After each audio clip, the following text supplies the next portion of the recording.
অধিকাংশ ছেলেরা বিবিরে নিয়ে গরম ভাত খায়, ছেলে মেয়েদেরকে কত ভালোবাসো, বুড়া মা বুড়া বাবা ঘরের মধ্যে কত কষ্ট করে আলাদা করে দিছো আব্বা মারে। যুবক কান্দে আর বলে, আল্লাহ আমার জীবনে তো আমি আমার মার থুয়া কোনোদিন খাই নাই, এমনও কোনোদিন আমি না খাই আমার মারে, আমার বাবা না খাওয়া পর্যন্ত আমার কলিজার টুকরা সন্তানদের খাওয়াই নাই। রব্বে কারীম, সারাদিন সারা রাত কেটে গেল, আমার সন্তানদেরও না খাওয়াই রাখলাম, বিবিও না খেয়ে থাকলো, আমিও না খেয়ে থাকলাম। সকাল হলো, আমার বাবা মা ঘুম থেকে উঠলো, এরপরে আমার আব্বা মারে খাবার দিলাম, আমার আব্বা মা খাইলো। আল্লাহ, এটা যদি আমি ভালো কর্ম করে থাকি, ইয়ার ওসিলায় তুমি ওই গুহার উপর থেকে পাথরটা একটু সরায়া দাও।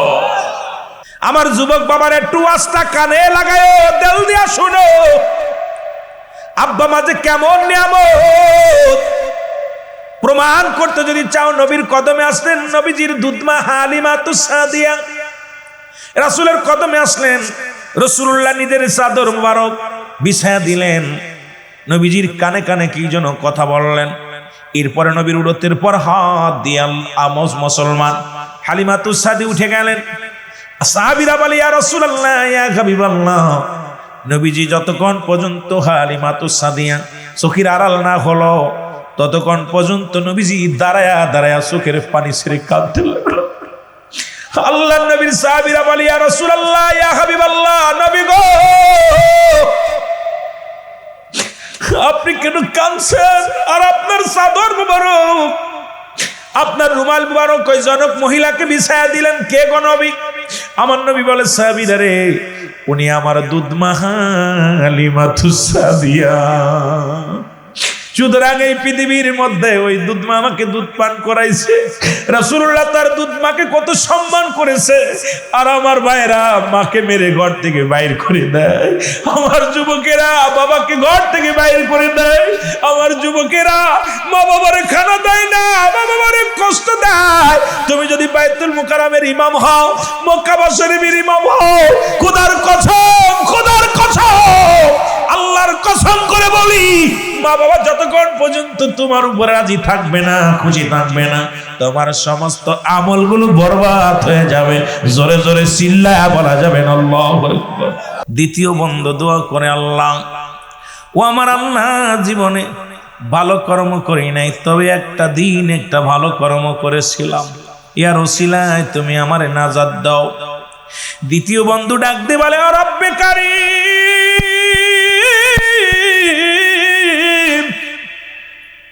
আমি আমার স্বাস্থ্য বোনের প্রেমে হাবুডুবু খাইছিলাম, স্বাস্থ্য বোনের চেহারা ছিল অতিও সুন্দর, আমি তার রূপ যৌবনে পাগল হয়ে যায়। একদিন আমি তাকে অন্যায় করার জন্য, বোন রাজি হলো না, বোনটি আমার রাজি হয় নাই, কয় ভাই রে, আমি তোমাকে মহারানার দায়িত্ব তোমারে দেই নাই, আমার সতীত্ব নষ্ট করার দায়িত্ব আমি তোমারে দেই নাই, বাইরে আমার সনে তুমি অপকর্ম করতে পারবা না।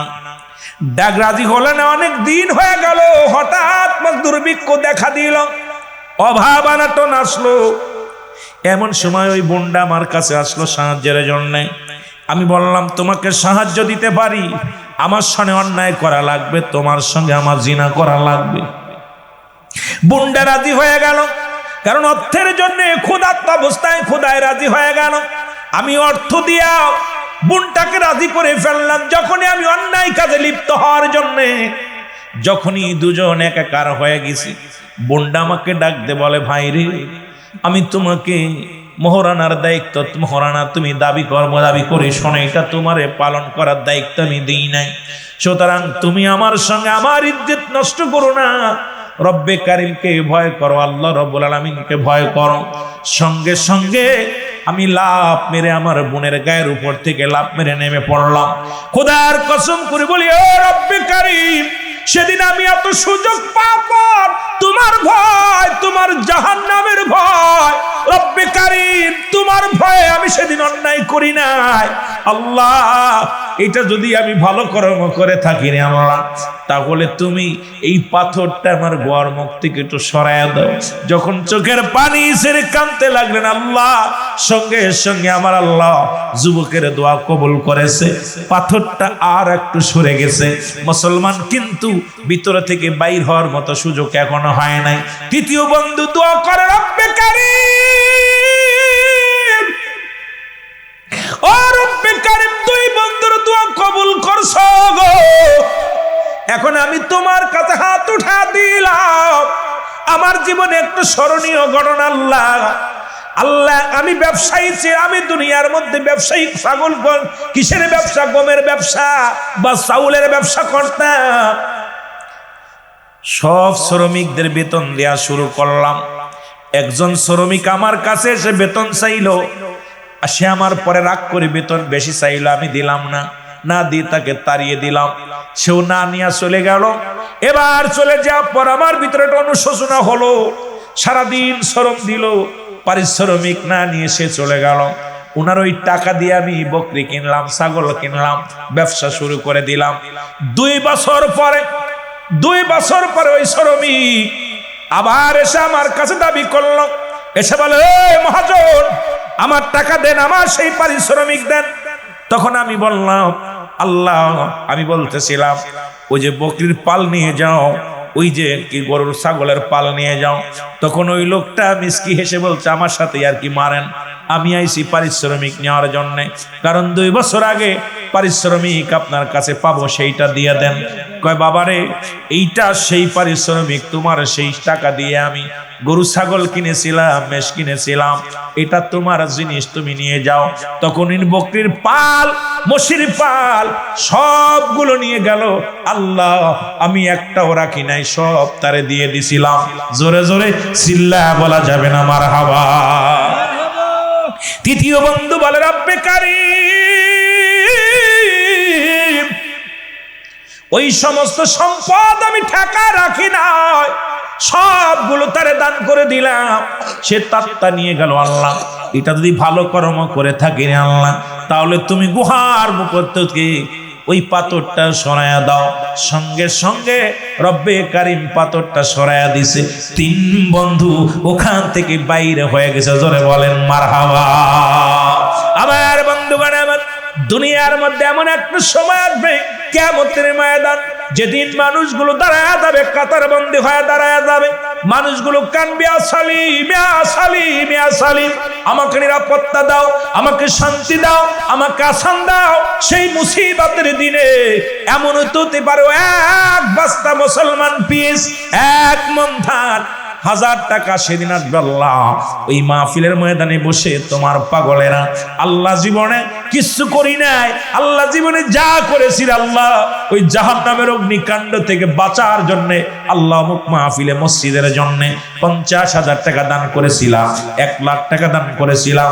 ওই মসজিদের জন্য আমি 10 বস্তা সিমেন্ট লেখাইছিলাম, একটা জানালা দিয়েছিলাম, দরজা দিয়েছিলাম। আল্লাহ ইয়া রাসূলুল্লাহ, কি জাহান্নামের আগুন কি হারাম করা যাবে না? ইয়া রাসূলুল্লাহ, কি আমারে দয়া করা যাবে না? ওই 3 বন্ধু যদি, আমার নবী বলছে, ওই 3 বন্ধু যদি ভালো কর্ম করার জন্য যদি ওই বিপদ থেকে রক্ষা পাইতে পারে, এমনও তো হতে পারে আমার আপনার জীবনে, এমনও তো হতে পারে মুসলমান, এই নাজাতের জন্য দানটা বড় দরিয়া হয়ে যেতে পারে। জোরে জোরে বলেন ঠিক কিনা? জোরে বলেন ঠিক কিনা? বড় কষ্ট। ওই 3 বন্ধু জীবনে ভুল বুঝতে পেরেছিল। আমার রব্বে কারীমের দরবারে ফিরে যেতে হবে, সব কিছু চূর্ণ বিচ্ছিন্ন হয়ে যাবে। কুল্লু মান আলাইহা ফান, সব শেষ করে দিবে কে? আরো জোরে বলেন, করে দিবে কে?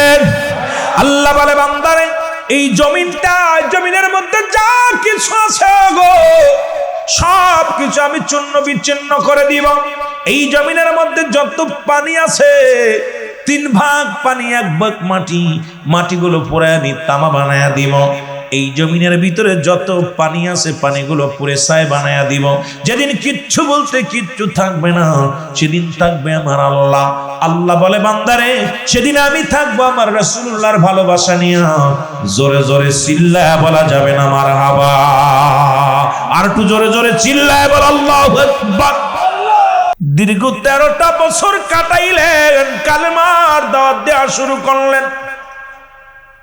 নবী আমার গো, মক্কার মানুষেরা বড় কষ্ট দেয় রাহমাতুল লিল আলামিন কি, কত পাথরের আঘাত, কত নির্যাতন, কত কষ্ট নবীর দেয়।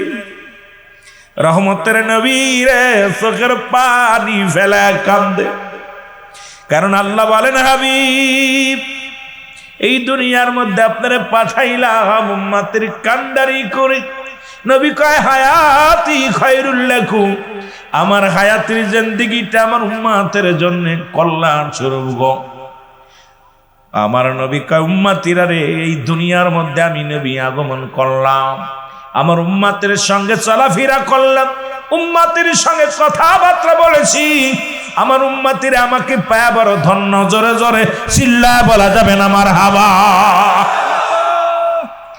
আবার নবী কয় দুনিয়া থেকে চলে গেলাম, বিদায় নিলাম, ওয়াফাতি খায়রুল লাকুম। নবী কয় মামায়াতি খায়রুল লাকুম। ওলামা একরাম যারা আছেন দিলের কান্দা লাগা শোনো, নবীজি বলে আমার ওয়াফাতটা আমার উম্মতের জন্য কল্যাণ স্বরূপ গো। এই দুনিয়া থেকে বিদায় নিলাম আমার উম্মতের জন্য। আমার উম্মতিরা যখন কোনো ভালো কর্ম করে, এই যে দান ধ্যান করলেন, আমার নবী বড় খুশি হয়ে গেছে রে। এই যে মাহফিল সাজাইলেন, নবী বড় খুশি হয়ে যায়। নবী উম্মতিরা এই দুনিয়ার মধ্যে যখন কোনো বান্দা ভালো কর্ম করে, আমি নবী প্রশংসা করি আমার রব্বে কারীমের দরবারে, আল্লাহ অমুক গ্রামে ওই স্বর্গবিন্দুপুরের মানুষগুলো বড় ভালা, কোরআনের মাহফিল সাজাইছে, দ্বীনি মাহফিল সাজাইছে, আল্লাহ ওদের জন্য প্রশংসা করে আমার নবী। আবার কোন উম্মত যদি গুনাহের কাজ করে গো, আল্লাহর নবী কয় উম্মতিরা রে, আমি নবী আল্লাহর দরবারে ইস্তিগফার করি, ক্ষমা চাই। আল্লাহ আমার ওই স্বর্গবিন্দুপুরের জমিনের অমুক ব্যক্তি গুনাহ করেছে, আল্লাহ দয়া করে আব্দুল জব্বার সাহেব গুনাহ করেছে, তারে তুমি মাফ করে দাও। এর পৃথিবীর মধ্যে আমার নবীজি অন্যায় করে ছেলে মাফ চায় বাবায়, অন্যায় করে গ্রামের ছেলে মাফ চায় চেয়ারম্যান মেম্বার যাই না, এমন নবীর উম্মত হইলাম। অন্যায় করি আমি মাফ চাই আমার নবী, এই নবীর পক্ষে থাকার দরকার আছে কিনা? নবী আমার হিজরত করে মক্কা থেকে মদিনায় চলে গেলেন। কোথায় গেল? মদিনায় চলে গেল রে। ছোট্ট মাসুম বাচ্চা দুটির কথাগুলো বলে যায়। নবী আমার যাইয়া মাতৃভূমির জন্য নবী আমার তাকায় তাকায় কান্দে। আমার নবী মাতৃভূমিকে ভালোবাসত রে, দেশের মায়া, দেশের জন্য রাসূল আমার চোখের পানি পড়ে রে। কারণ আমার নবীজি মক্কা মদিনার পাগল ছিল। রাসূলুল্লাহ চোখের পানি ছেড়ে কান্দে রে। ছোট ছোট দুটি বাচ্চা বাচ্চা আসলেন রাসূলুল্লাহর কাছে এসে, একটা ছেলের বয়স 10 আর একটা ছেলের বয়স 2 বছর, 8 বছর এবং 10 বছরের দুইটা ছেলে। কয় ওই কয় আপনার নাম কি? সুবহানাল্লাহ বলেন। নবীজিকে বলতেছে আপনার নাম কি? নবীজি মিসমিসকে হাসতেছে। রাসূল বলে বালকেরা রে কি বলতে চাও তোমরা? বলে হুজুর আপনার নাম কি? বলে আমি রাহমাতাল লিল আলামিন হযরত মুহাম্মদুর রাসূলুল্লাহ সাল্লাল্লাহু আলাইহি ওয়াসাল্লাম। বলে হুজুর আপনি এনে কেন আসছেন? কয় আমি আমার বাড়ি মক্কায়, মক্কার মানুষেরা অনেক কষ্ট দিচ্ছে, আমি নবী কষ্ট সহ্য করতে পারি নাই, তোমাদের মাঝে আসি। মদিনার ছোট ছোট দুইটা মাসুম বাচ্চা, একটার বয়স 10, একটার বয়স 8। ইয়া নবী মায়ার নবী গো, আপনার কষ্ট, আপনি কেন কান্দেন? নবীজি বলে আমি এতিম, এই দুনিয়ার মধ্যে আমার মা নাই, আমার বাবা নাই, আমি বড় এতিম রে। বালক দুটিও কান্দে, নবীও কান্দে। রাসূলুল্লাহ বলে বালকেরা রে আমার দুঃখ আমি কারে বলবো? আমার মা দুনিয়ায় নাই। আমার দুঃখ আমি কারে বলবো? আমার বাবা দুনিয়ার মধ্যে নাই রে বালকেরা। বালক দুটি বলে ইয়া রাসূলুল্লাহ আপনার আব্বা মা কি হয়েছে? বলে হুজুর আপনার আব্বা মা কি হয়েছে? বলে বালক শোনো, আমি যখন 6 মাস আমার মায়ের গর্ভে, তখন আমার আব্বা জান দুনিয়ার মায়া ছেড়ে চলে যায়। যখন আমার বয়স 6 বছর, তখন আমার মা ফাঁকি দিয়ে বিদায় নিয়ে চলে যায়। আমার বয়স যখন 6 বছর 7 মাস, তখন আমার দাদা আব্দুল মুত্তালিব বিদায় নিয়ে যায়। আরে কষ্ট, জীবনের দুঃখ বলবো কারে? জীবনের মাতৃ ছায়া পিতৃ ছায়া থেকে আমি বঞ্চিত হয়েছি। বালক দুটি কান্দার বলে, হুজুর আমরাও আমাদের বাবারে হারায়া ফেলেছি, আমাদের বাবা দুনিয়ার মধ্যে নাই। আমার আম্মাজান বলছে, মদিনার বুকে একজন নবী আসছে রে, মায়ার নবী উম্মতের কান্ডারি, যাও বালকেরা সেই নবীর সঙ্গে দেখা করে আসো। জোরে বলা যাবে না মারহাবা। বালক দিকে নবীজি ঘোষণা করে দিলেন, বদরের যুদ্ধ ঘোষণা হবে। কিসের যুদ্ধ? জোরে বলেন, কিসের যুদ্ধ? বদরের যুদ্ধ অনুষ্ঠিত হবে। রাসূলুল্লাহ ঘোষণা করে দিলেন, ও আমার সাহাবীরা, যেহেতু আমি এখানে আসা পর আবু সুফিয়ান, আবু লাহাব, আবু জেহেল চক্রান্ত করে মুসলমানদের নির্যাতন করতেছে, মুসলমানদের বাড়ি ঘর পুড়াইয়া দিতেছে, মুসলমান পাইলেই তাদের কতল করা হচ্ছে, মুসলমানদের রক্ত নিয়ে খেলা করে। আমি নবী আর বয়া থাকবো না রে। আমি নবী যুদ্ধের ডাক দিলাম, বাতিলের বিরুদ্ধে যুদ্ধ ঘোষণা করে দিলেন নবীজি। সেই যুদ্ধটার নাম হলো বদরের যুদ্ধ। জোরে বলেন মারহাবা। মুসলমানদের প্রথম যুদ্ধ। জোরে বলেন আল্লাহু আকবার। খুব খেয়াল করবেন বাবা, বালকদের নিয়ে কথাগুলো বলি, খেয়াল করেন। লম্বা আলোচনা করতে গেলে সময় পাবো না, যে অন্যদিকে আমি যেতে পারবো না। ও যুবক বন্ধুরা, দিলের কান্ডা লাগা শোনো না। রাসূলুল্লাহ ঘোষণা করে দিলেন, যেহেতু মুসলিম মিল্লাতের ইজ্জতের, কোরআনের খাতিরে, হাদিসের খাতিরে ইজ্জত রক্ষা করার জন্য নবীজি ঘোষণা করে দিলেন, বাতিলদের জন্য 313 জন সৈন্য।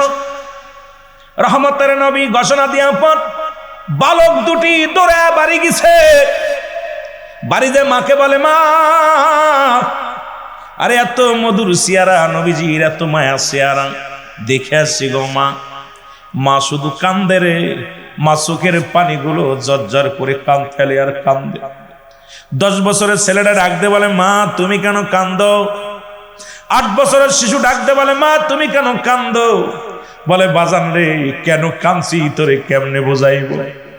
আজকে যদি তোমার বাবা বেঁচে থাকতো, আজকে যদি আমার স্বামী বেঁচে থাকতো।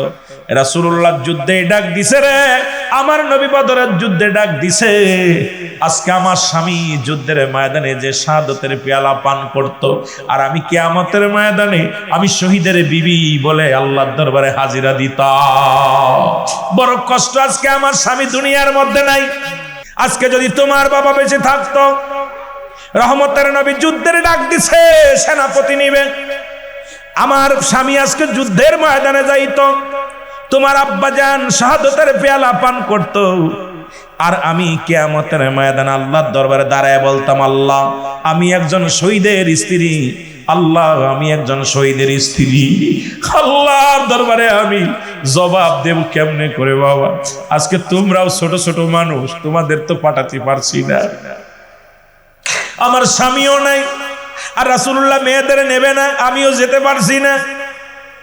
এখন আমি কি করব? আফসোস করে কাঁদতেছে, আমি যেতে পারছি না। দুটি ছেলে ডাকতে বলে, মা, মা গো, ও মা, আমাদেরকে হুকুম দাও, আমরা যাব যুদ্ধের ময়দানে। জোরে জোরে বলো মারহাবা। মা বলে, মা চোখের পানি মুছে বলে, বাবা আমি বড় খুশি হয়েছি, তোদেরকে গর্বে ধরে আমি ধন্য, তোদেরকে গর্বে ধারণ করে আমি মা বড় ধন্য। আমি তোদের 2 ভাইকে বিদায় করে দিলাম, যা যা ইসলামের জন্য, রাসূলুল্লাহর পক্ষে, কোরআনের পক্ষে যাও যাও। আমি তোমাদের 2 ভাইকে বিদায় দিয়ে দিলাম, যাও রহমতের নবীর পক্ষে, ইসলামের পক্ষে বাতিলের সঙ্গে লড়াই করো।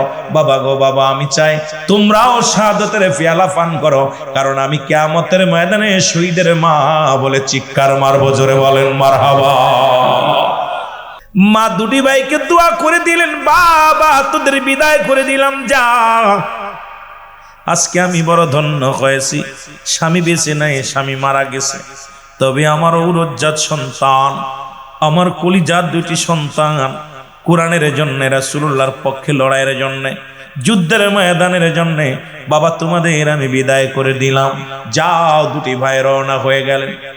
এদিকে রাসূল যুদ্ধের ঘোষণা দেওয়ার পর ওরে মদিনার কানা নোংরা নুলা গরিব মিসকিন সব মানুষ কাতারে দাঁড়ায় গেছে, ছোট ছোট বালকেরাও লাইনে দাঁড়ায় গেছে সুবহানাল্লাহ মাপে বড় হওয়ার জন্য।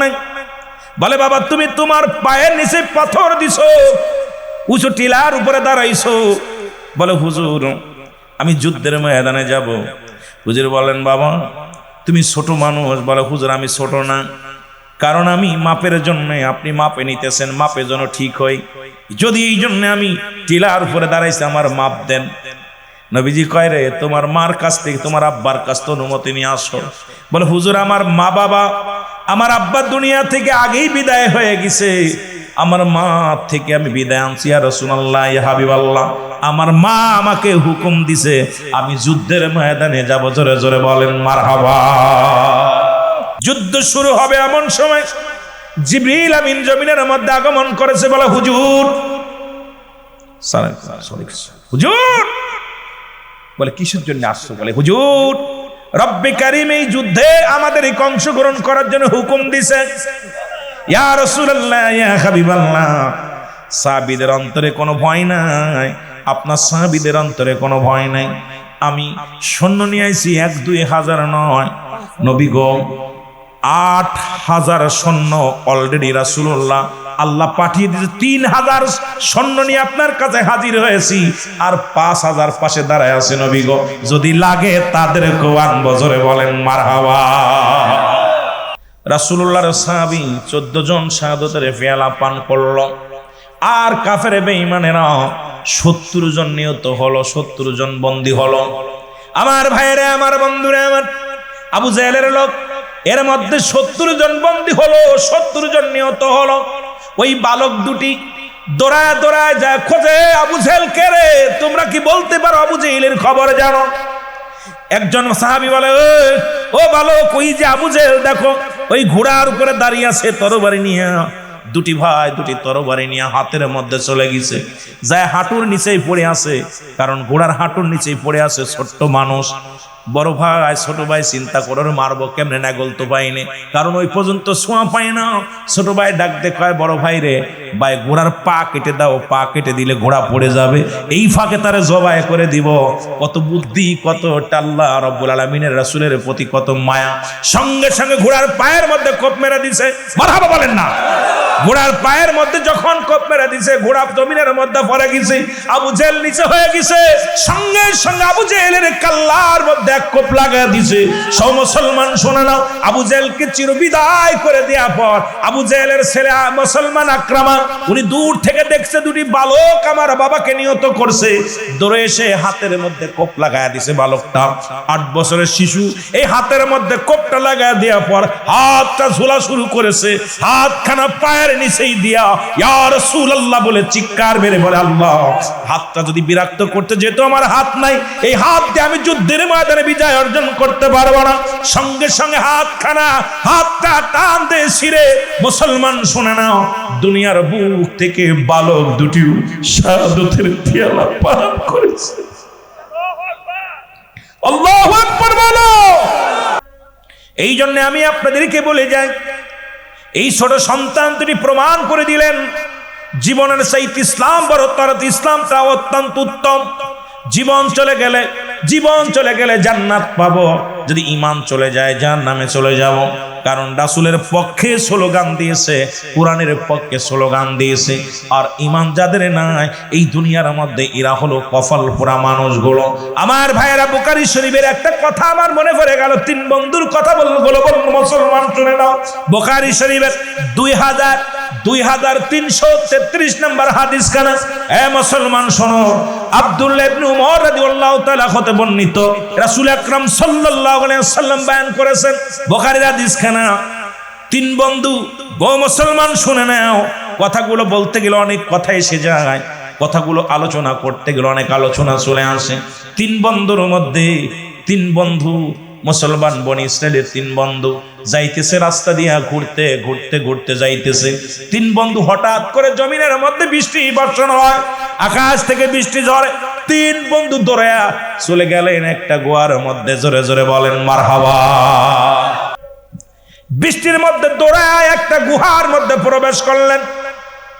গুহা একটা গর্তে প্রবেশ করলেন। হঠাৎ করে গুহার মুখে একটা পাথর আসিয়া আটকা পড়ে গেলেন। পাথরটা গুহার মুখটা বন্ধ হয়ে গেল।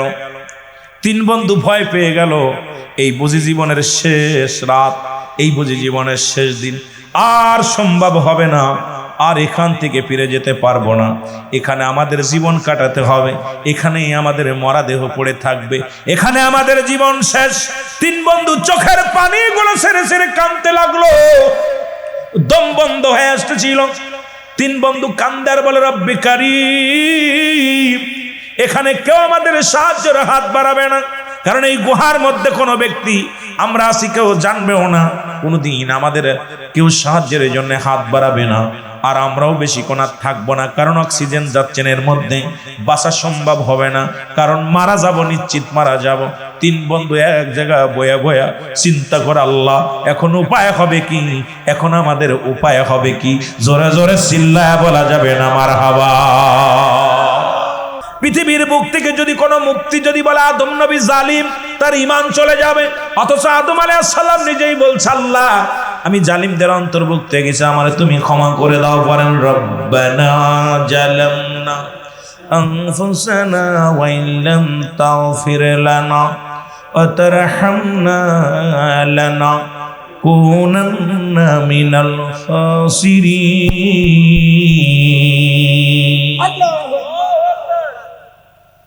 আদম নিজে বলছে, আল্লাহ আমি জালিমদের অন্তর্ভুক্ত হয়ে গেছি, আমি বলি নাই, আদম নিজে বলছে। কে বলছে? আদম আলাইহিস সালাম নিজে বলছে। এবার ইউনূস আলাইহিস সালাম নিজেও বলছে, আমার সাথে বলেন লা ইলাহা ইল্লা আনতা সুবহানাকা ইন্নী কুনতু মিনাজ জালিমিন। মানুষের মৃত্যু হয় 2টা টাইমে, একটা হলো রাতের বেলা, একটা হলো দিনের বেলা। দিন শুরু করেছি, মৃত্যু বরণ করি নাই, রাত শুরু করে দিলাম, এখনো পর্যন্ত মৃত্যু বরণ করি নাই। সকালে সূর্য উদয় হবে, কেউ গ্যারান্টি দিতে পারি না, কারণ পরবর্তী সময় আপনার জন্য কি নিয়ামত বয়ে আনতেছে আপনি নিজেও জানেন না। হায়রে দুনিয়া, হায়রে নিষ্ঠুর পৃথিবী, হায়রে নিষ্ঠুর কবর, আপনাকে ছাড়বে না। এই মরণের পেয়ালা পান করতে হবে, এর মধ্যে কোনো সন্দেহ নাই।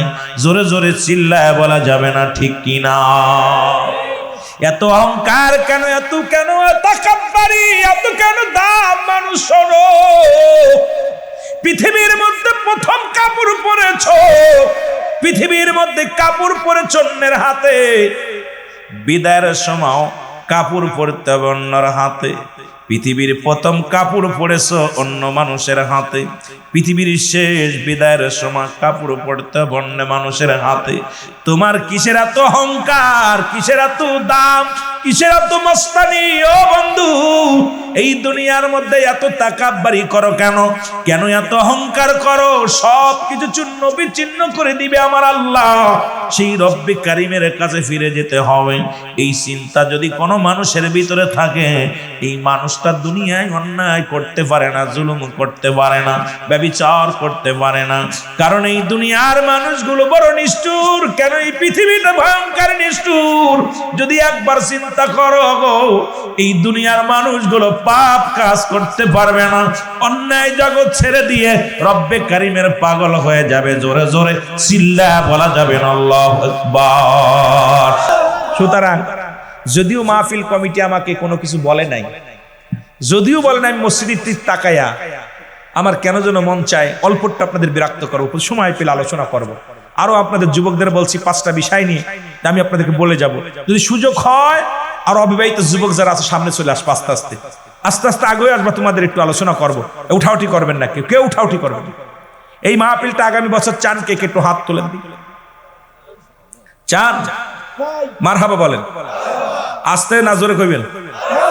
আরো জোরে বলেন। আল্লাহ কবুল করো। কিসের বাগান? জোরে বলেন কিসের বাগান? রিয়াজুল জান্নাহ, বেহেশতের বাগান। মদিনার মাটিও মাটি, বাংলাদেশের মাটিও মাটি। মদিনার মাটি গায়ে লাগলে গুনাহ ঝরে যায়, বাংলাদেশের মাটি গায়ে লাগলে চুলকানি রোগ হয়। মদিনার পাথরে চুমা দিলে গুনাহ মাফ হয়, আর বাংলাদেশে পাথরে সোনার গন্ধ পাওয়া যায়। ঠিক কি না? পেশ কম আছে না? এই বাগানটা রিয়াজুল জান্নাহ, বেহেশতের বাগান। ওটা হলো মসজিদ, আল্লাহর ঘর। মসজিদ কার ঘর? আমার নবী যখন মক্কা থেকে মদিনায় হিজরত করলেন, কি করলেন? হিজরত। জোরে বলেন কি করলেন? হিজরত করলেন। রাসূলুল্লাহ বললেন আমি একটা মসজিদ বানাবো। কি বানাবো? জোরে বলেন। চর গোবিন্দপুর না কি যেন, চর গোবিন্দপুরের বাবারা, নবীজি কি বানাবে? কার ঘর? নবীজি আগে আল্লাহর ঘর বানানোর চিন্তা করলেন। হিজরত করে মক্কা থেকে মদিনায় আস্তে আস্তে অল্প দোয়া করে যান। আমি বেশি কষ্ট দিব না, দেখছেন আমি তো ছাড়িয়ে দেওয়ার চিন্তা করছি তাড়াতাড়ি, আপনাদের যাতে কষ্ট না হয়। মসজিদ কি বানাবে? যেন বলেন কি বানাবে? মসজিদ বানাবে। রাসূলুল্লাহ বলার পর আইয়ুব আনসারী, রাসূলকে যিনি যার বাড়ি আশ্রয় নিয়েছিলেন, উনি বলে ইয়া রাসূলুল্লাহ আমার বাড়িটা আপনাকে দান করে দিলাম। সুবহানাল্লাহ বলেন না? কি দান করছে? জোরে বলেন কি দান? নবী বলেন তুই থাকবা কোথায়? তুমি থাকবা কোথায়? কারণ এই বাড়িটা তুমি দান করে দিলা। ইয়া রাসূলুল্লাহ এটা আমার বাড়ি না, আমার আসল বাড়ি কবর। আসল বাড়ি কোথায়? জোরে বলেন কোথায়? কবর। নবীজি বলছে ইয়া রাসূলুল্লাহ, ইয়া হাবিবাল্লাহ, নবী গো এই যে বাড়িটার মধ্যে হবে আল্লাহর ঘর, যেখানে মানুষ সেজদা করবে, রব্বে কারীমকে সেজদা করবে, এই জায়গাটার মধ্যে আমি আমার বাড়িটা দান করে দিলাম। আর আমার আসল বাড়ি হলো কবর, এটা আমার সানি বাড়ি। ইয়া রাসূলুল্লাহ, ইয়া হাবিবাল্লাহ, আমিও আমার রবের জমিন, রবের বাড়িও রবের দিয়ে দিলাম। মারহাবা বলেন না? নবীজি রব্বে কারীমের দরবারে ডাকলেন। আর কিছু সাহাবীরা বলেন হারেস। হারেস শব্দের অর্থ হলো লুবি। সাহাবী বাড়ি দিয়ে দিয়েছে, এইটা দেখা যদি ইমাম সাহেবকে আরে কত বড় লুব রে রুল আমিনের, দেখোনি কথা দেখছো? নবীজিকে বলছে হারেস শব্দের অর্থ হলো লুবি। নবীজি চোখের পানি ছেড়ে কাঁদতেছে, আল্লাহ কোন বিপদে বললাম। আমি মসজিদ বানানোর জন্য জায়গা সালাম একজন দিয়া দিল, আর এখন সাহাবীরাও কয় আমার হারেস কইতেছে লুবি। আমার জিবরিল আমিন কয় নবী আপনি কাঁদছেন কেন? কয় আমার তোমরা সাহাবীরা লুবি কইতেছে। আর আমার নবীজি জিবরিল হাসি আর কয় নবী গো আরে আপনার তো কোনো দুনিয়ার লোভ নাই, বাড়ির লোভ নাই, নারীর লোভ নাই, আপনার ভিতরে একটা লোভ আছে, সেই লোভটা হলো আপনার উম্মাতদেরকে তরানোর জন্য। জোরে বলেন মারহাবা, আরো জোরে বলেন না। জাহান্নাম থেকে বাঁচায়া নাজাতে দেওয়ার আপনার অভ্যাস, আপনার ভালোবাসার প্রেম, আপনাতে এটা আশা, এটা আপনার লোভ। নবীজি মিসকে হাসি দিয়ে বলেন হ্যাঁ, কারণ আমার নবী দুনিয়ার কোনো সম্পদের অভাব ছিল না, বাড়ির অভাব ছিল না, গাড়ির অভাব ছিল না। রাসূল পাক সাল্লাল্লাহু আলাইহি ওয়াসাল্লাম জীবনে পেটে পাথর বাঁধছে, নবীজি পেটে পাথর বাঁধছে, নবীজি মাটি আপনার কি করছে, নবীজি ক্ষুধার যন্ত্রণায় পেটে পাথর বাঁধছে, একটা চাদরে গায়ে বিছানা দিছে শীতের দিনে। আবার রাসূল পাক সাল্লাল্লাহু আলাইহি ওয়াসাল্লাম রাজত্ব কায়েম করেছে, আমার নবীজি জামাটা গায়ে দিছে, জামাটার দাম ছিল ৪২,০০০ দিরহাম, যা পৃথিবীর কোন রাজা বাদশা পড়তে পারেনি। নবীরে যদি কেউ কয় ফকির, আমি কই এটা হলো বদমাইশ, কারণ আমার নবীজি একটা জামা গায়ে দিছে যার দাম ছিল ৪২,০০০ দিরহাম। আবার নবীজি সিরাযুক্ত পটিযুক্ত কাপড় গায়ে দিছে। যে আমার বান্দা যখন কবরের ভয়, জাহান্নামের ভয়, বান্দা যখন মরণের ভয়, বান্দা যখন খাস তওবা করে আল্লাহ বলে ডাক দেয়, আমার আল্লাহ রাব্বুল আলামিন বান্দার জিন্দেগির সব গুনাহগুলো মাফ করে দেয়। জোরে বলেন মারহাবা। ৮ বছর মাহফিল হচ্ছে, এরপরেও যদি হুজুর কেউ জাহান্নামী হয়, আমি মনে করি ওর কপাল খারাপ। কারণ এই যে ব্যক্তি রওনা দিছে মাহফিলে, তার সগীরা গুনাহ মাফ, এখানে বই আখেরি মোনাজাত করবো খাস তওবা করে, কবিরা গুনাহ মাফ, এরপরেও যদি জাহান্নামে যায়, আমি কই বেটার কপাল পুরা। জোরে বলেন ঠিক কি না? বেটার কি পুরা? কপাল পুরা। তবে দুঃখজনক, বাজারঘাট বন্ধ, কমিটিকে বলবো মেলা বেচছে, আর দরকার নাই, পাপ যা করছে করছে, এখন মাফ টাফ চায়া যদি আল্লাহ মাফ করে আলহামদুলিল্লাহ, না করলে তো কপাল পুরা। সবাই পড়েন জান্নাতের বাগানে, বইয়া দূরে থেকে লাভ নাই, সবাই ভিতরে চলে আসেন। এই আপনার এই পাশে অনেক জায়গা আছে, একটু সরে আসেন না, আমার ভাইদের বসতে দেন, একটু আয়সা বসতে দেন, একটু মহব্বতের সঙ্গে জিকির করেন লা ইলাহা, আর জোরে লা ইলাহা, আর জোরে লা ইলাহা। ঠান্ডাটা দিলা কে? লা ইলাহা বাইজন মগর মনের বেদনা আয় হায় বুঝাইলে কেউ বোঝে না বলো অমগার মনের বেদনা হায় হায় বুঝাইলে ওরে শোনাইলে কেউ শোনে না বলো শোনাইলে কেউ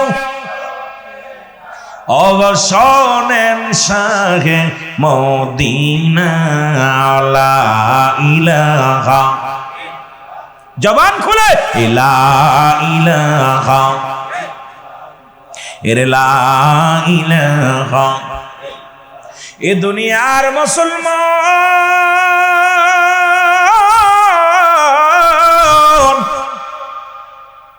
ওই মাসুম দুইটা বাচ্চা দেখে একটু কেন যেন মনটা চায় একটু ওদের ওয়াজ করে আসি।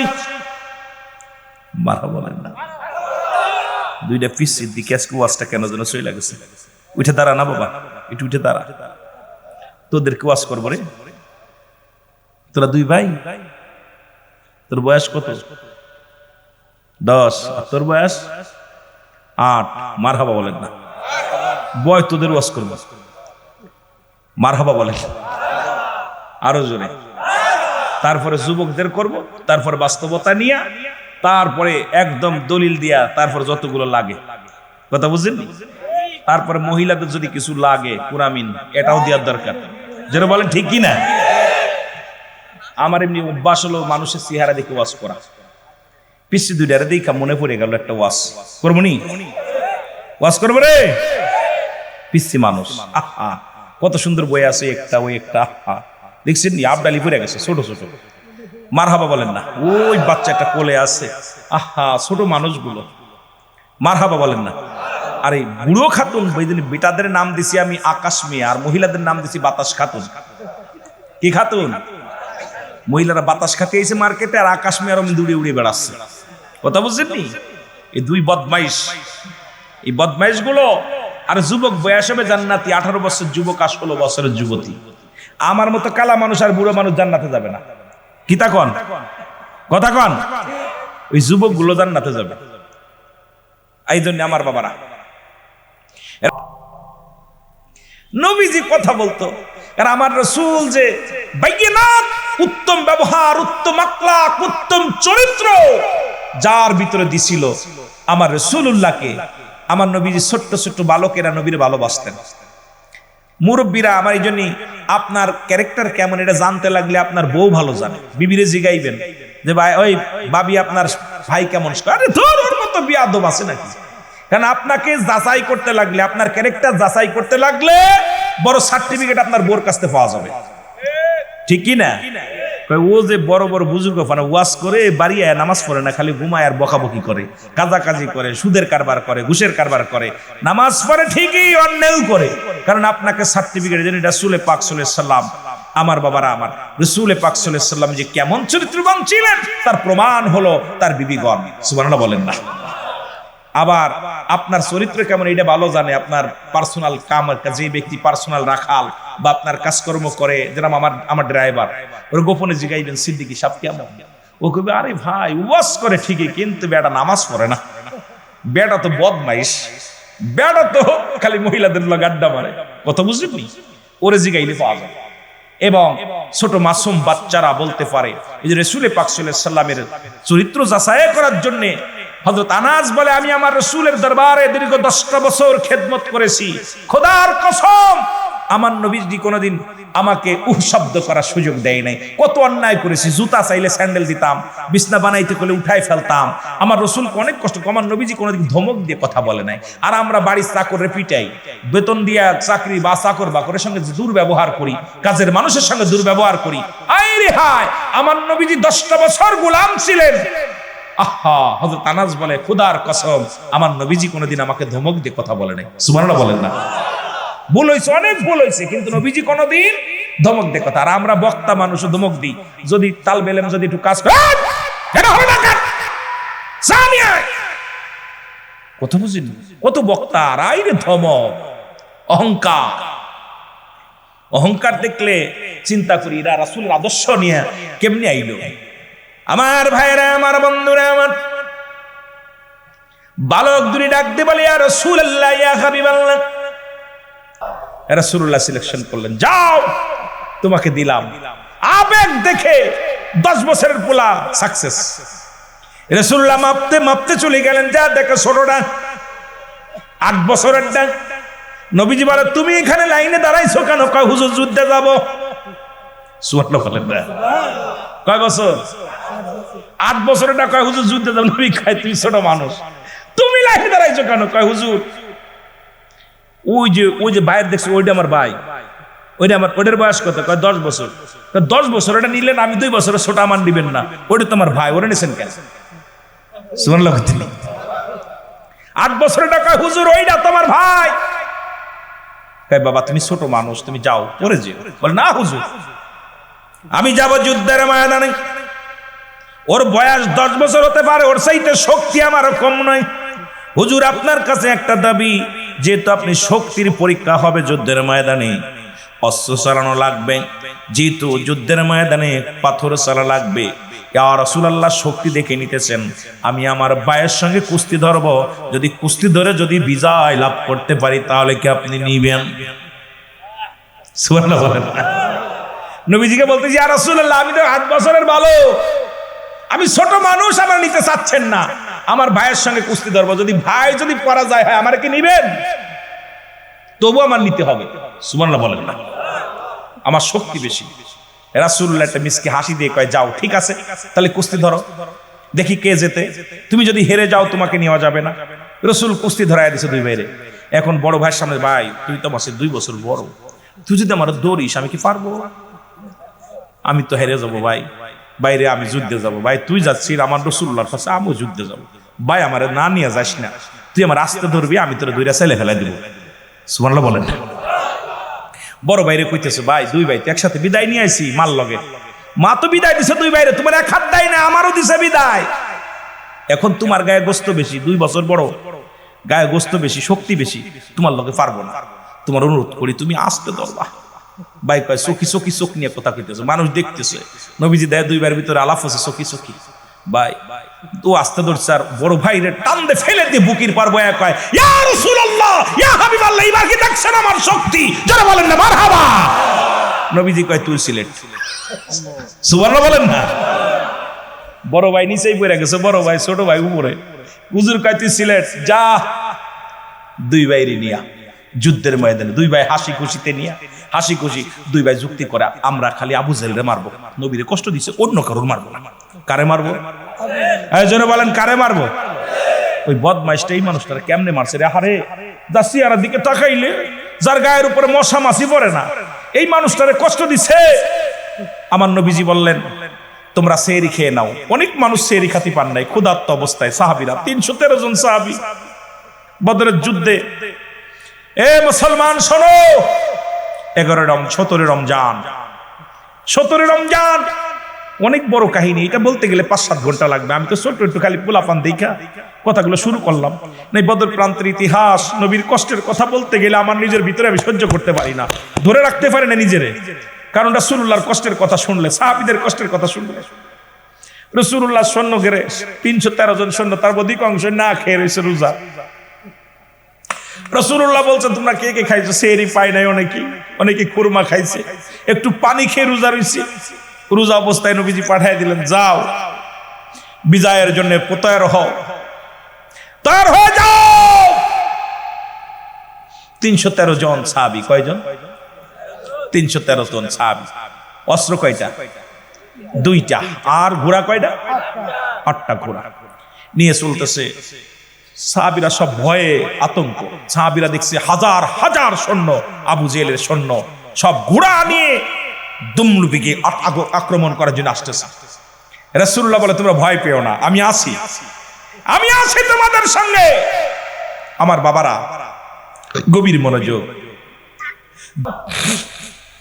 এরম বিপদে অনেকেই পড়ে, যখন বিপদে পড়ে নামাজ আরে পড়া পড়ে। অনেক দেখেছি অসুস্থ, নামাজ পড়তে পড়তে কপাল ছুলে ফেলছে, যেই সুস্থ হয়েছে এই কপাল ফুরার মসজিদে যায় না। ছেলে হচ্ছে না মেয়ে হচ্ছে, খালি নামাজ পড়তেছে, তোর আর মানত করতেছে, যেই ছেলে হয়েছে আর ওরে খুঁজে পাওয়া যায় না। পরীক্ষার আগে দেখবেন ছেলেরা আইরে এসএসসি পরীক্ষার আগে, আলেম পরীক্ষার আগে কপাল মানে নামাজ 3 ওয়াক্ত জায়গা 6 ওয়াক্ত পড়ে। কতক্ষণ ঠিক কিনা? আরে বাবা বুইয়া বুইয়া পড়ে, যেই যদি পাস করে কলেজে গেলে ভুলে যায়, আর যদি ফেল করে লেখেটাকে নাই তো ফেল করার পর কয় আরে আল্লাহ আমার দিক তাকায় না, আল্লাহর দোষ দেয়। কথা বুঝছেন? আরে কপাল ফোরা, তুই যদি একটা করে হক্কর করতে 365 দিন, একটা করে হক্কর করলে 365 দিন পড়ালেখা হতো, কিন্তু তুই তো 365 দিন এই মোবাইলে প্রেম করছিস বান্ধবীর লগে। পড়তি বয়া কি করতেছো, খাচ্ছ, কি করতেছো, 9 10-এ পড়ে এই ফোনে দেশটারে শেষ করে দিল। জোরে বলেন ঠিক কিনা? শেষ করে দিল। গুনগুন গুনগুন করে আলাপ করে, মা মনে করে পড়তেছে, মা মনে করে পড়তেছে, সকালবেলা গরম দুধ নিয়ে দেয়, কা বাবা খা। কথা বুঝেনি? ও গরম দুধ খাচ্ছে, মা তো 2টা ডিম সেদ্ধ করে দেয়। দেখা যায় পড়ার পরীক্ষার পরে পাইছে F গ্রেড। কি গ্রেড? কথা কয় না, F গ্রেড। মাও কষ্ট পায়, আরে রাত জেগে পড়ছে। ওরে কপাল পুরো রাত জেগে পড়ে নাই, খবর নিছস? একটু ছেলে যখন রাত জাগতেছে কিসের জন্য যাওয়ায়, চিঠি লিখতেছে না বান্ধবীর লোক কথা বলতেছে? যে বলে ঠিক কিনা? আহা, খোঁজ খবর না নিয়ে। তবে চিন্তা করো না, তোমরা মা বাবারে ঠকাইতেছো না, নিজে ঠকে যাচ্ছ। তোমাদের ছেলে মেয়েও তোমাদের ঠকাবে, ঠিকই না? সেদিন তোমার ওরম কানতে হবে। পাইছোটা কি? যা করবা, যে কর্ম করবা তার প্রতিফল পেতেই হবে। জোরে বলেন ঠিক কিনা? আমার বন্ধুগণ, আমার ইউনূস আলাইহিস সালাম বলে, আল্লাহ আমি জালিমদের অন্তর্ভুক্ত কিছু, আমার ক্ষমা করে দাও। আর তুমি বিয়া পাপ করে না। আমার দেশে এক মন্ত্রী দেখলাম কিছুদিন আগে কয়েছে আমি কোনো পাপ করি না, আমিন কব না। ওরা জুতাতে ফিটাই নেই কেন? আমি চিন্তা করলাম কন্দি নবী সাহাবীরা 10 জন সাহাবীকে দুনিয়ার মধ্যে জান্নাতের সংবাদ দিছে, ঠিক কি না? কথা কয় না? আবু বকর ফিল জান্নাতি, উমর ফিল জান্নাতি, উসমান, সব আলী, এরকম 10 জন সাহাবীর নাম ঘোষণা করছে নবীজি। তারাও কাঁদছে, আল্লাহ আমাকে মাফ করো, কবর জগৎটা যেন শান্তি হয়, কবর জগৎটা যেন সুখী হয়। আর আমার দেশের মন্ত্রী দাড়ি নাই, মুখে বান্দরের মতো চাইছে রইছে, সে কয় যে আমি জীবনে আমিন কব না।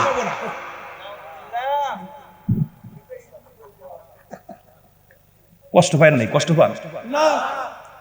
কত বড় বদ কয়, আমার জীবনে আমি আমিন বলি নাই, কারণ আমি কোনো পাপ করি নাই। এ কি কয় রে? কয় কি? এ আমাদের দেশ চালাইলে দেশ চলবো, এ আবার আমাদের প্রতিনিধি হিসেবে কাজ করে। আমি কই এই সমস্ত আগল ফাগল রে কি ডাজে দাঁড়া করছে। আর আমরাও বড় বেক কলমার বাঙালি, এই বাঙালিদের বুঝাইলে যে এক কাপ চা খাওয়া ইমান বিক্রি করে ফেলে। খালি চা খাওয়াইতে পারলে হয়। জোরে কোন ঠিক কিনা? এর দুর্নীতির বসে জাহির করে জ্ঞান, কলম দিয়া কামায় টাকা, আবার ধরে সাধুর ভানোরা। শিক্ষিত শয়তানোরা, শিক্ষিত শয়তানোরা, শিক্ষিত। আমার সাথে জোরে জোরে কইতে পারতেন নি, ওরা শিক্ষিত শয়তানোরা। ওরা হলো জাতির নাকি মহামারী মহাতন, ফাইলে কলম ঠেকাইয়া চালায় ওরা নির্যাতন, ঠিক না? এর ঘুষের টাকায় ওদের বুড়ি, ঘুষের টাকায় ওদের বুড়ি করে যে টান টান। ওরা শিক্ষিত, আরো জোরে বলা যাবে না, ওরা শিক্ষিত শয়তান। বাংলাদেশে কৃষক দুর্নীতিবাজ না, ভ্যান চালক দুর্নীতিবাজ না, রিক্সা চালক দুর্নীতিবাজ না, আমার দেশে শ্রমিকরা দুর্নীতিবাজ না, আমার দেশে বড় বড় ডিগ্রি নিয়ে অফিসে বয়া দুর্নীতিবাজ। জোরে বলেন ঠিক কিনা? স্কুল কলেজের দিকটা ভাই দেখো না চোখ মেলিয়া, মেয়েরা সব বই ছাড়িয়া আছে শুধু প্রেম লইয়া, ঠিক কিনা? আরো জোরে। স্কুল কলেজের দিকটা ভাই দেখো না চোখ মেলিয়া, ছেলেরা সব বই ছাড়িয়া আছে শুধু প্রেম লইয়া। আর অশ্রুজি তার সঙ্গের সাথী, অশ্রুজি তার সঙ্গের সাথী হইতেছে মস্তান। ওরা শিক্ষিত, বড় কষ্ট। স্কুলের ছেলে মেয়েদের হাতে লাঠি, পিস্তল, ডেগার, আব্বারে সর্বনাশ। যে জাতির হাতে কলম খাতা কলম বাদ দিয়া অস্ত্র উঠে গেছে, এই জাতি আর আগামীতে এই জাতি দিয়া সর্বনাশ ছাড়া কোনো উন্নয়ন প্রকল্পের কোনো কাজ করানো সম্ভব। প্রতিটি স্কুল কলেজ অস্ত্রের মহড়া, ভার্সিটিতে অস্ত্রের মহড়া। আমরাও ভার্সিটিতে লেখাপড়া করছি, দয়া করে কম করি না একেবারে। ডিগ্রি কোনোটা কম নেই, সব ফার্স্ট ক্লাস। এটা জীবনে কোনো সেকেন্ড ক্লাস আল্লাহ আমাকে দেই নেই, আপনাদের দোয়ার বরকতে। কিন্তু জীবনে কলম খাতা টানতে টানতে জীবনে কত কষ্ট করতে করতে জীবনটা গেছে। আল্লাহ আজকে এই জন্য এই পর্যায়ে দাঁড়াতে পারছি, কারণ আমরা কলম ধরার সুযোগই পাই নাই। কারণ অস্ত্র ধরবো কখন? আর এখন দেখি স্কুলের প্রতিটি ব্যাগের মধ্যে অস্ত্র, ব্যাগের মধ্যে পিস্তল, ড্যাগার, রামদার, কি অবস্থা! এ জাতিরে দিয়ে কি হবে? জোরে বলেন ঠিক কিনা? আমার যুবক বাবারা, সাবধান হয়ে যা, সাবধান সাবধান। আমাদের ফায়দা লুটে খাচ্ছে। আজকে এমপি সাহেব আইয়া পায়ে ধরবে ভোট চাওয়ার জন্য। আমার দেশে অসংখ্য মানুষ ইমানের চাইতে ভোটের দাম বেশি হয়ে গেছে। জোরে বলেন ঠিক কিনা? দলিল নেবেন? তিরমিজি শরীফের হাদিস খানা 3952 নম্বর হাদিস। 3952, চোখ থাকলে খোঁজ। 3952 নম্বর হাদিস। রাসূল বলছে, আমি দেখতেছি অচিরেই আমার উম্মাতের মধ্যে একদল উম্মাত বাইর হবে, ওরা নিজেরা মূর্তি পূজা করবে, অন্যকে উৎসাহিত করবে। এই বছর দেখতে পাইলাম আমার মতো দাড়িওয়ালা টুপিওয়ালারা যেভাবে মূর্তি পূজা শুরু করছে, হিন্দুদের আর লাগবে না। জোরে বলেন ঠিক কিনা? হিন্দুদের আর লাগবে না। কষ্ট, এগুলো কষ্ট লাগে বিলে ভিতর থেকে বলি। আমি কোনো দল করি না। আবার কইতে পারেন, হুজুর মনে হয় কোন দলের লোক রে? আমি গোলাম, যে আমার পোস্টার দেখছেন খাদেম বিশ্ব জাকির মঞ্জিল, আমি দরবার শরীফের একজন গোলাম, তরিকাপন্থী মানুষ। কথা বুঝলেন? কারণ আমার একটা দোষ, আমার জবান দিয়ে কেন যেন সত্য বাইর হয়ে যায়। বাস্তবতা নিয়ে আলোচনা করি, কে ভালো লাগলো আর কার লাগলো না আমার দেখার সময় নাই। কারণ আপনি ভালোবাসলেও ভালো, না বাসলেও। কারণ আমার নবী মাটি কাটছে, মাটি টানছে, আমার নবী বকরি চড়াইছে, আমি রুহুল আমিন সিদ্দিকী প্রস্তুতি আছি। কারণ আমি এইটা করে খাবো না, মসজিদ ইমামতি করে খাবো না। আমি আমার নবীর উম্মত, মাটি কেটে খাবো, ভ্যান চালিয়ে খাবো, রিক্সা চালাই খাবো, মেহনত করবো, সুদ ঘুষ নয়, দুর্নীতি নয়। জোরে বলেন ঠিক কিনা? কষ্ট, এখানেই কষ্ট। নবীর কথাগুলো সব মিলে যাচ্ছে, সব মিলে যাচ্ছে। বহু হায় রে হায়, আমার দেশের যে অবস্থা, এই সমাজ বাস্তবতা নিয়ে কথা বলতে গেলে বড় কষ্ট লাগে। সবাই স্বার্থের জন্য। আমি আটটুসিতে আইছি, একটা আটটুসির কথা বলছি নাকি? কথা বলছি। আমাদের দেশের বক্তাগুলো ওই যে অবস্থা, যে যেখানে সেই সেখানে সেদিকে ছাড়ে। অভ্যাস হলো ওই তরিকার কথা না, কোরআন হাদিসের কথা বলে সর্বজননীর জন্য উপস্থিত যত লোক আছে সবার জন্য মঙ্গল আসবে। কিন্তু আমাদের দোষ ওই যে একটা হলো, এই অভ্যাস পরিবর্তন করতে হবে। প্রতিটা বক্তাকে পরিবর্তন করতে হবে। ইমাম যদি পার্সিয়ালিটি করে, ওর পিছে নামাজ হবে না। জোরে বলেন ঠিক কিনা? ইমাম যদি চিন্তা করে খালি চরমুনার গ্রুপ আমি পড়াবো, মানিকগঞ্জের গ্রুপ পড়াবো, সারসিনার গ্রুপ পড়াবো, জামাতিপন্থী পড়াবো, তাবলিগপন্থী পড়াবো, বাতিল। সবাইকে সমান নজরে দেখা লাগবে। কি বলেন ঠিক কিনা? আমরা উলামা ইকরাম যেন একই নজরে চলি। আমাদের এইটা পরিবর্তন করতে হবে। এক গায়ে মতবাদ দিতে হবে, সর্বজনীন কথা বলতে হবে, সবাইকে নিয়ে সবার চিন্তা করা লাগবে। আপনি নিজের পক্ষে কথা বলবেন, তিনটা পক্ষ রাগ করেন না। আমি যে মাঝে মাঝেই বলি যে কোরআনটাকে তিনটা ভাগ করছে। কয়টা ভাগ? তিনটা ভাগ। পরে বলবো, অনেকে কষ্ট পাইব। কয়টা ভাগ? তিনটা ভাগ। বন্ধুগণ আমার, শুনেন না, দেলের কান্ডা লাগা শোনো। প্রথম বন্ধু দোয়া করে, রব্বি কারীম, আমার জীবনে আমি কোনোদিন ভালো কর্ম ভালো মতো করি নাই, তবে একটা ভালো কর্ম করেছিলাম। আল্লাহ, আমি বকরির ব্যবসা করতাম, বকরি পালন করতাম। আমি আমার মা বাবারে না খাওয়া জীবনে কোনোদিন খাই নাই। আমি আমার মারে না খাওয়া, আমি আমার বাবারে না খাওয়া জীবনে কোনোদিন খানা খাই নাই। আল্লাহ, সারাদিন বকরি পালতাম, সন্ধ্যা লেগে যেত, আর সন্ধ্যার সময় বাড়ি এসে দুধ দহন করতাম। দুধ দহন করিয়ে আমি আমার মারে আগে খাওয়াইতাম, বাবারে খাওয়াইতাম। আমারও ছেলে ছিল, আমার মেয়ে ছিল, আমার বিবি ছিল। কোনোদিন আমার মা বাবার আগে আমার মেয়েরে দিই নাই, মা বাবার আগে কোনোদিন আমার বিবিরে খাতি দিই নাই।